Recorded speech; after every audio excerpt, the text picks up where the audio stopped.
Samantala, imbis na, of course, mag-dine in sa restaurant para isatisfy ang cravings natin for asparagus with bacon, aralin na lang natin kung paano ito lulutuin sa bahay. At si Ruro ang magsisimula ng Mars masarap na recipe na yan. Ayun nga po. Siyempre, una kailangan natin lutuin muna yung bacon. Tingnan ko naluto na siya. Tingnan mo nga, Mars. Check mo yan. Kamusta? Crispy. Crispy siya, di ba? Kailangan crispy talaga.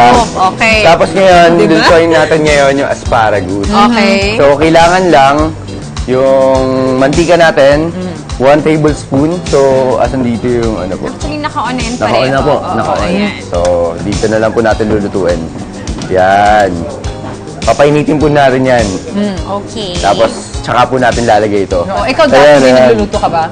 Hindi naman po. Pero mga Korean food. Yun! Wow. I love Korean food. Kimchi soup. Marunong ka gumawa ng kimchi? Hindi po. Bakit? Sobrang mahirap. Parang you will take mga 2 days to make.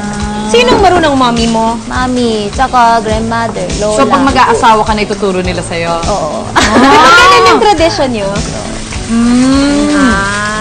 Kailangan po natin ng salt and pepper, pero kailangan konti-konti lang. Pinch Pero lang. syempre, it's up to you po kung gusto niya ba ng maalat or yung tama lang. And sa mga nagje-jeta, para syempre konti lang, di ba? Okay.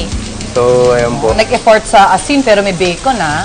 Nga po eh. Actually, dun mo na nga pwedeng kunin yung salt na alat niya. Yan. Hintayin po muna natin yung maluto. Tapos, gagawin natin yung sauce. Okay, go. Siyempre, unahin natin yung butter. Okay. Okay. Yan. Ito ba, kailangan mo to? Minimelt natin po. Okay, Yan. and then? Pagkatapos po niyan, siyempre medium heat lang po. I-add na po natin yung flour. Okay. Ikaw, Dasuri, gano'ng katagal ka na sa Pilipinas? Mga 4 years 4 years. Natuto ka ba Tagalog dito o sa Korea pa lang? dito. Dito na. Dito na. Mga friends. Pwede na po natin itong tanggalin. Magagaling na sila. Tapos na yan. Akin na, I'll help you. Yan. Sige, wait. Po. Si Ate Camila. Ate Camila. Si Ate Suzy. Ay! Ate Dasuri. Parang puro ate tayo dyan. Tapos, i-add natin ngayon yung milk. Ito, Mars! ito gatas po. Gatas. Slowly daw eh, slowly. Oh. Yun oh. Tapos lulutuin po natin siya hanggang sa maging malapot, mag-thicken siya. Mag-thicken. Okay. Yan, tayo natin. So, medyo, parang okay na nga ito eh. Okay na yan. Parang Okay na okay daw na po. yan. Yan, okay. Lalakatin na to. Yun, oh. Oh, sarap. Oh my gosh.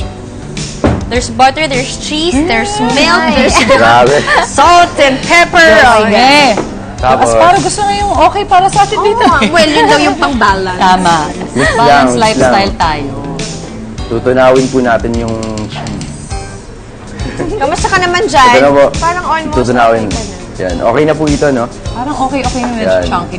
Tapos ipo-pour over the asparagus. Yes po. Ay, my malala God. to Mars. Kasi kung lalahatin natin, baka masyadong ano. Yan, sige. Yan. Little more. Sa gitna. More pa. Yan. Last na yan. There. Yan! Para ma-cover lang. Sarap! Nice! Tapos ilalagay na po natin itong Yan, may bacon. slash ham. Yan, parang ganyan. Cute naman. I-spell mo nga yung Mars dyan. Spell mo yung Mars. Mars. Parang hirap.